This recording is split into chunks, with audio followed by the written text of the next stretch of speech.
नमस्कार दोस्तों, मैं हूं सौरभ और स्वागत है आपका बुक ट्यूबर हिंदी पर। आपकी जिंदगी का सबसे बड़ा झूठ जानते हैं क्या है?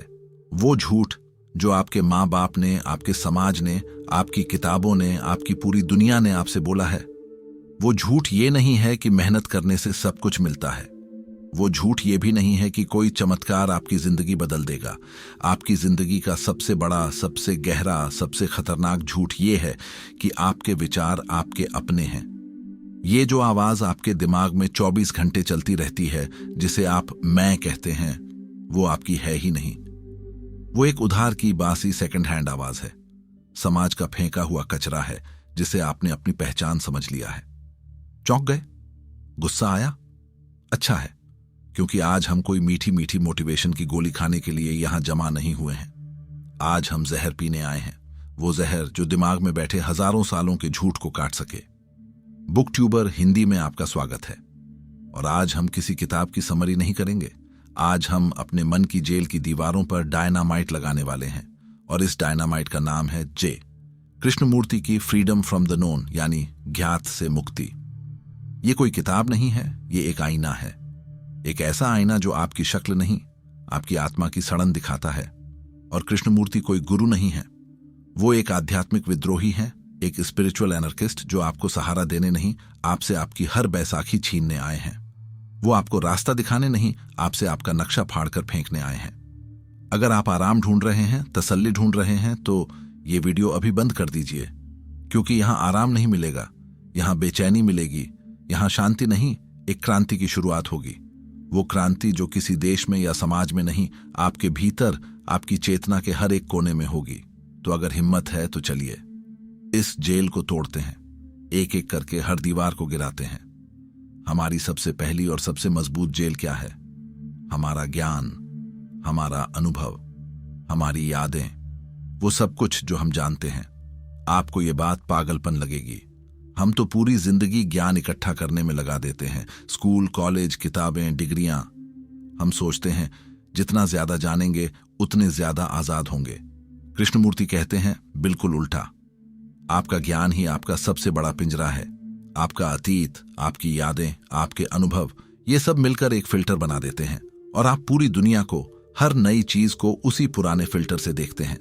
इसे ऐसे समझिए, आपके पास एक सुपर एडवांस्ड कंप्यूटर है, लेकिन उसमें आप 30 साल पुराना आउटडेटेड सॉफ्टवेयर चला रहे हैं। क्या होगा? वो हर नए कमांड को पुराने तरीके से ही प्रोसेस करेगा। वो हैंग होगा, स्लो चलेगा, क्रैश हो जाएगा। आपका दिमाग वो कंप्यूटर है, और आपका ज्ञान, आपकी मान्यताएं, आपके अनुभव वो पुराना सॉफ्टवेयर हैं। जब भी आपके सामने कोई नई सिचुएशन आती है, कोई नया इंसान आता है, आप उसे ताजगी से नहीं देखते। आपका दिमाग तुरंत अपनी पुरानी फाइल्स खंगालना शुरू कर देता है। ओह, ये तो वैसा ही है जैसा मेरे साथ 5 साल पहले हुआ था। अरे, इस आदमी की शक्ल तो मेरे उस धोखेबाज दोस्त से मिलती है। बस उसी पल वर्तमान मर जाता है। आपने उस नए इंसान को, उस नई सिचुएशन को देखा ही नहीं। आपने सिर्फ अपनी यादों का एक प्रोजेक्शन देखा। आज दुनिया में इंफॉर्मेशन का विस्फोट हो चुका है। सोशल मीडिया, गूगल, एआई, हम ज्ञान के समंदर में तैर रहे हैं। हम सोचते हैं हम पहले से ज्यादा होशियार हो गए हैं। कृष्णमूर्ति कहते हैं हम पहले से ज्यादा कंडीशनड हो गए हैं। हमारी जेल की दीवारें और मोटी हो गई हैं। आपने कभी सोचा है आप अपने पार्टनर से क्यों लड़ते हैं? ज्यादातर लड़ाइयां वर्तमान की नहीं होती, वो अतीत की होती है। आपने उनकी किसी बात को अपने किसी पुराने जख्म से जोड़ लिया होता है। वो कुछ कहते हैं और आपको याद आ जाता है कि कैसे आपके पिता भी यही बात कहते थे। वो कुछ करते हैं और आपको याद आ जाता है कि कैसे आपके एक्स ने आपको धोखा दिया था। आप उस इंसान से लड़ ही नहीं रहे जो आपके सामने खड़ा है। आप एक भूत से लड़ रहे हैं, अपने अतीत के भूत से। यही है ज्ञात का बंधन, the prison of the known. असली आजादी ज्ञान इकट्ठा करने में नहीं है। असली आजादी हर पल उस ज्ञान को मरने देने की क्षमता में है। हर इंसान से, हर चीज से ऐसे मिलना जैसे आप उसे पहली बार मिल रहे हैं, बिना किसी अतीत के बोझ के, बिना किसी भविष्य की उम्मीद के। ये मुश्किल है, ये डरावना है, क्योंकि हमारा ज्ञान ही हमारी पहचान है। और अपनी पहचान को मिटाने से ज्यादा डरावना कुछ भी नहीं। लेकिन अगर आजादी चाहिए तो ये कीमत चुकानी होगी। आपको अपने सबसे बड़े खजाने, अपने ज्ञान को आग लगानी होगी। हमारी जेल की दूसरी दीवार, जो ज्ञान की दीवार से भी ज्यादा मजबूत है, वो है विचार, थॉट। हम इंसानों को बड़ा घमंड है अपने सोचने की शक्ति पर। हम सोचते हैं कि विचार ने ही हमें जानवर से इंसान बनाया, इसी ने सभ्यता बनाई, विज्ञान बनाया, चांद पर पहुंचाया। कृष्णमूर्ति एक हथौड़ा उठाते हैं और हमारे इस सबसे बड़े घमंड को चकनाचूर कर देते हैं। वो कहते हैं, thought is the root of all sorrow. विचार ही हर दुख की जड़ है। ये कैसे हो सकता है? सोचिए, डर क्या है? What is fear? क्या आप अभी इस पल में किसी चीज से डर रहे हैं? नहीं। आप या तो किसी ऐसी चीज से डर रहे हैं जो हो चुकी है, अतीत, या किसी ऐसी चीज से जो हो सकती है, भविष्य। अगर मेरी नौकरी चली गई तो? अगर मुझे कैंसर हो गया तो? अगर वो मुझे छोड़कर चला गया तो? ये सब क्या है? ये विचार है, थॉट। विचार अतीत की यादों को लेता है, दर्द, असफलता, धोखा, और उसे भविष्य पर प्रोजेक्ट कर देता है। वो एक ऐसी कहानी बनाता है जो अभी तक हुई नहीं है, और फिर उस कहानी से खुद ही डरने लगता है। डर वर्तमान में कभी नहीं होता। डर हमेशा समय में होता है, अतीत या भविष्य। और समय को कौन बनाता है? विचार। कृष्णमूर्ति कहते हैं, थॉट इज टाइम। जिस पल विचार आता है उसी पल समय पैदा हो जाता है, और उसी पल वर्तमान की मृत्यु हो जाती है। इसे एक और तरह से देखिए। एक अंधेरे कमरे में रस्सी पड़ी है, आप उसे देखकर डर जाते हैं, सांप। आपका दिल तेजी से धड़कने लगता है, पसीना आने लगता है। ये डर असली है? नहीं। डर रस्सी से नहीं, आपके सांप होने के विचार से पैदा हुआ। विचार ने एक झूठी हकीकत बनाई और आपका शरीर उस पर यकीन करने लगा। हमारी पूरी जिंदगी यही है। हम सब अपने अपने दिमाग में सांपों की कहानियां बना रहे हैं और उनसे डर रहे हैं। करियर का सांप, रिश्ते का सांप, बुढ़ापे का सांप, मौत का सांप। तो क्या करें? सोचना बंद कर दें? नहीं, ये असंभव है। यहां कृष्णमूर्ति और ओशो जैसे विचारकों में एक बारीक लेकिन बहुत बड़ा फर्क आता है। ओशो का जोर नो माइंड पर है। ध्यान, डांस, संगीत, कैथारसिस के जरिए मन के पार चले जाओ। मन को एक तरफ हटा दो। कृष्णमूर्ति का रास्ता इससे भी ज्यादा क्रांतिकारी और मुश्किल है। वो मन को हटाने की बात नहीं करते। वो कहते हैं, मन को देखो, बी अवेयर ऑफ थॉट। बिना किसी जजमेंट के, बिना उसे सही या गलत कहे, बस एक साइंटिस्ट की तरह अपने विचारों की प्रक्रिया को देखो। देखो कि विचार कैसे पैदा होता है। देखो कि वो कैसे अतीत से ऊर्जा लेता है। देखो कि वो कैसे डर और इच्छा को जन्म देता है। जब आप इस पूरी प्रक्रिया को बिना दखल दिए चुपचाप देखते हैं, एक चमत्कार होता है। जिस विचार को देख लिया जाता है वो अपनी ताकत खो देता है। वो ऐसे ही है जैसे आप चोर को देख लें। जैसे ही उसे पता चलता है कि उसे देखा जा रहा है, वो भाग जाता है। यह है असली ध्यान। मंदिर में बैठकर आंखें बंद करके मंत्र जपना नहीं, बल्कि जीवन के हर पल में चलते फिरते, काम करते, बात करते अपने मन के खेल के प्रति जागरूक रहना। ये 24 घंटे का ध्यान है और ये दुनिया का सबसे मुश्किल काम है, क्योंकि इसमें आपको किसी गुरु की, किसी किताब की, किसी तकनीक की मदद नहीं मिलेगी। यहां आप बिल्कुल अकेले हैं। अब आते हैं उस जेलर के पास जो इस पूरी जेल को चलाता है। वो जेलर जिसे हम बड़े प्यार से मैं, मी या ईगो कहते हैं। ये मैं क्या है? मैं एक डॉक्टर हूं, मैं एक भारतीय हूं, मैं बहुत कामयाब हूं, मैं बहुत दुखी हूं। कृष्णमूर्ति कहते हैं, ये सब सिर्फ लेबल्स हैं, ये सिर्फ विचार हैं। ये मैं कुछ और नहीं, बस यादों का, अनुभवों का, विश्वासों का एक बंडल है, एक गठरी है जिसे आप अपनी पीठ पर लादे घूम रहे हैं। और इस मैं की सबसे बड़ी जरूरत क्या है? सुरक्षा, सिक्योरिटी। ये मैं हमेशा सुरक्षित महसूस करना चाहता है। एक अच्छी नौकरी में सुरक्षा, एक रिश्ते में सुरक्षा, पैसे में सुरक्षा, एक देश में सुरक्षा, एक धर्म में सुरक्षा। और कृष्णमूर्ति कहते हैं कि यही सुरक्षा की तलाश ही दुनिया में हर संघर्ष, हर हिंसा, हर दुख की जड़ है। जब मैं नौकरी में सुरक्षा ढूंढता है तो वो इनसिक्योर हो जाता है, कंपटीशन करता है, दूसरों को नीचे गिराने की कोशिश करता है। जब मैं एक रिश्ते में सुरक्षा ढूंढता है तो वो पजेसिव हो जाता है, जलन महसूस करता है और प्यार को एक पिंजरे में बदल देता है।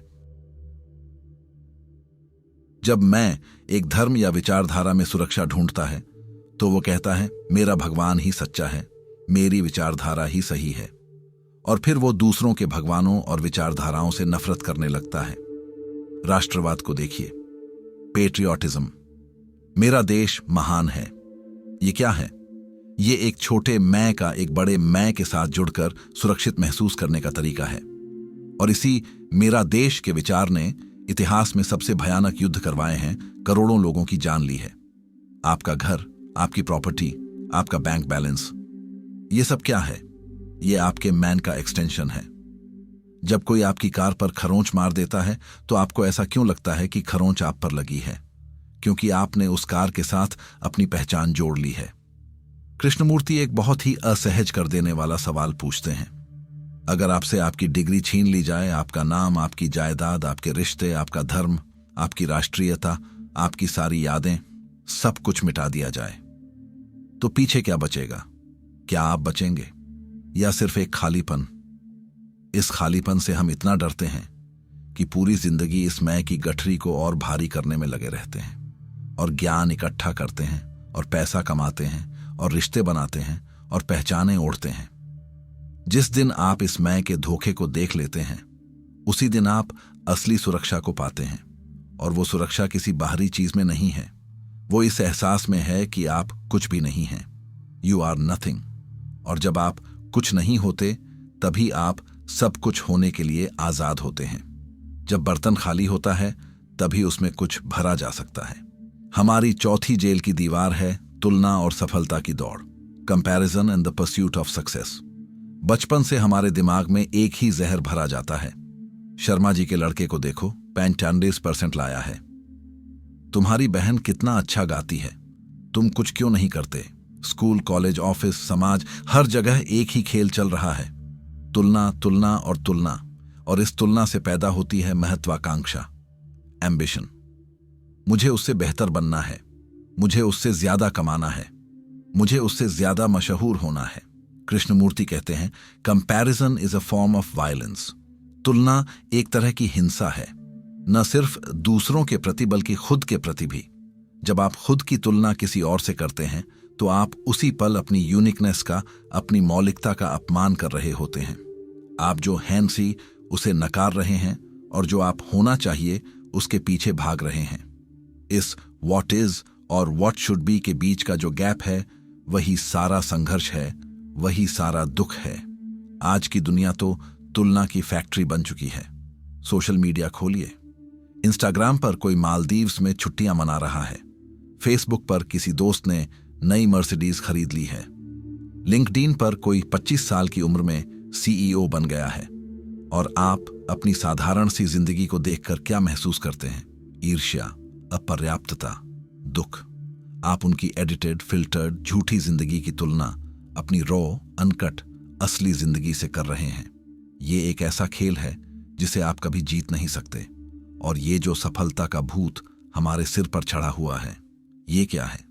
समाज ने कुछ पैमाने बना दिए हैं, पैसा, पावर, प्रसिद्धि, और हम सब भेड़ों की तरह उसी दिशा में भागे जा रहे हैं, बिना एक पल रुककर ये पूछे कि क्या मुझे सच में यही चाहिए? क्या सफलता वो है जो दुनिया कहती है, या सफलता वो है जो आप अपने लिए परिभाषित करते हैं? शायद सफलता किसी शांत कोने में बैठकर अपनी पसंदीदा किताब पढ़ना हो।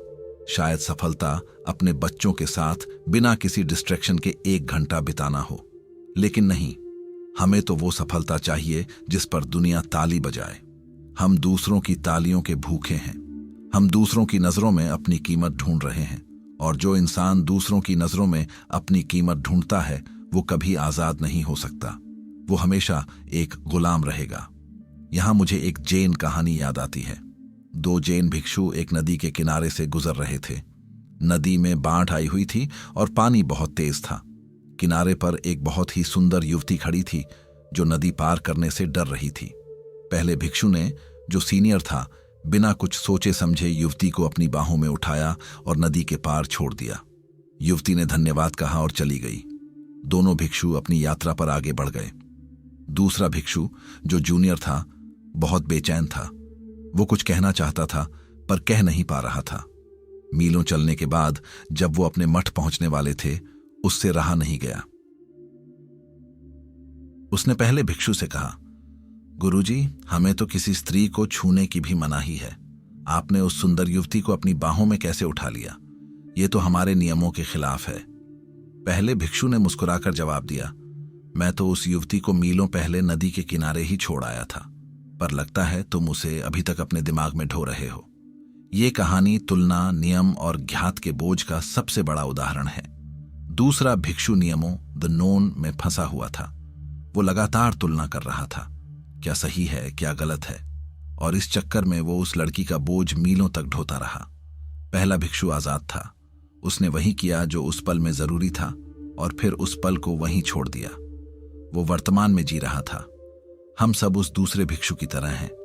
समाज के नियम, सफलता की परिभाषाएं, तुलना का बोझ, हम इन सब चीजों को अपने दिमाग में ढोते रहते हैं और अपनी जिंदगी को भारी बना लेते हैं। असली आजादी उस पहले भिक्षु की तरह है, हर पल को जीना और फिर उसे जाने देना। अब हम उस जगह पहुंच गए हैं जहां कृष्णमूर्ति के शब्द सबसे ज्यादा चुभते हैं। वो जगह है प्रेम और रिश्ते।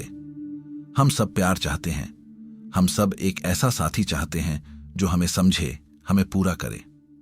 प्यार को हम अपनी जिंदगी की सबसे पवित्र चीज मानते हैं, और कृष्णमूर्ति आते हैं और इस पूरी इमारत को एक झटके में गिरा देते हैं। वो कहते हैं, जिसे तुम प्यार कहते हो वो प्यार है ही नहीं, वो सिर्फ एक जरूरत है, एक सौदा है। It's a transaction. तुम अकेलेपन से डरते हो, इसलिए तुम्हें एक साथी चाहिए। तुम्हारा शरीर अधूरा है, इसलिए तुम्हें दूसरा शरीर चाहिए। तुम भावनात्मक रूप से खाली हो, इसलिए तुम चाहते हो कोई और आकर तुम्हें भर दे। तुम अपनी पहचान बनाने के लिए दूसरे का इस्तेमाल करते हो। मैं उसका पति हूं, मैं उसकी पत्नी हूं। ये प्यार नहीं है, ये आपसी इस्तेमाल है, म्यूचुअल ग्रेटिफिकेशन एंड डिपेंडेंसी। और जहां निर्भरता होती है वहां डर अपने आप आ जाता है, कहीं ये मुझे छोड़कर न चला जाए। और इस डर से पैदा होती है जलन, पजेसिवनेस, कंट्रोल। आप अपने साथी पर हक जताने लगते हैं, आप उसकी आजादी छीनने लगते हैं, और आप इस सब को प्यार का नाम देते हैं। जब आप कहते हैं मैं तुमसे प्यार करता हूं, तो एक पल रुककर खुद से पूछिए, क्या आप उस इंसान से प्यार करते हैं जैसा वो सच में है, या आप उस तस्वीर से प्यार करते हैं जो आपने अपने दिमाग में उस इंसान की बना रखी है। आप उसकी सुंदरता से, उसके बात करने के तरीके से, या उस एहसास से प्यार करते हैं जो वो आपको देता है। आप असल में खुद से ही प्यार कर रहे हैं। उस इंसान को तो आप सिर्फ एक आईने की तरह इस्तेमाल कर रहे हैं। तो फिर असली प्यार क्या है?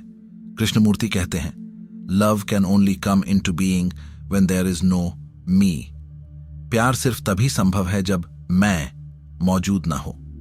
असली प्यार कोई लेन देन नहीं है, वो कोई मांग नहीं करता, वो दूसरे को बदलने की कोशिश नहीं करता, वो दूसरे पर कब्जा करने की कोशिश नहीं करता।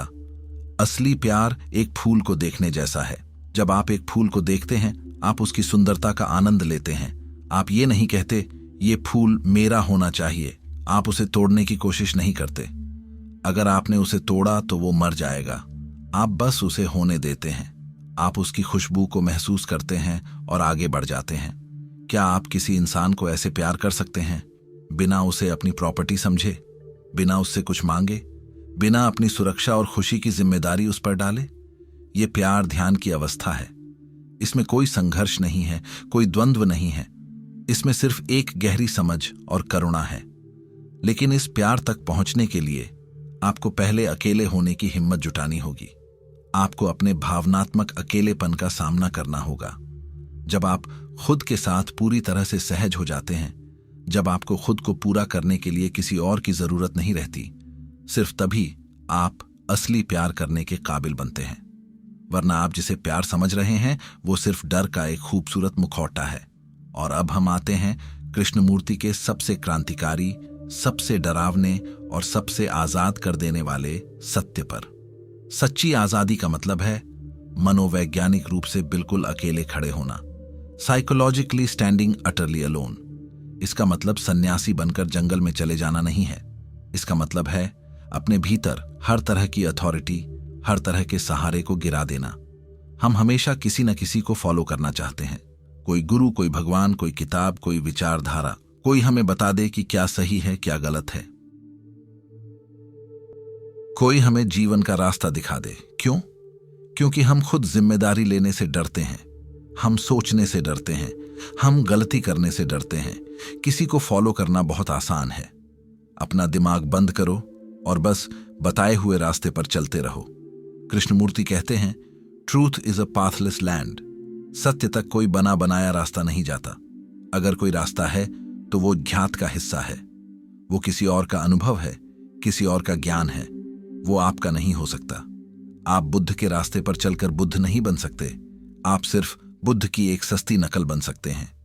आपको अपना रास्ता खुद खोजना होगा, और रास्ता है ही नहीं, आपको हर कदम अंधेरे में रखना होगा, बिना किसी गारंटी के, बिना किसी सहारे के।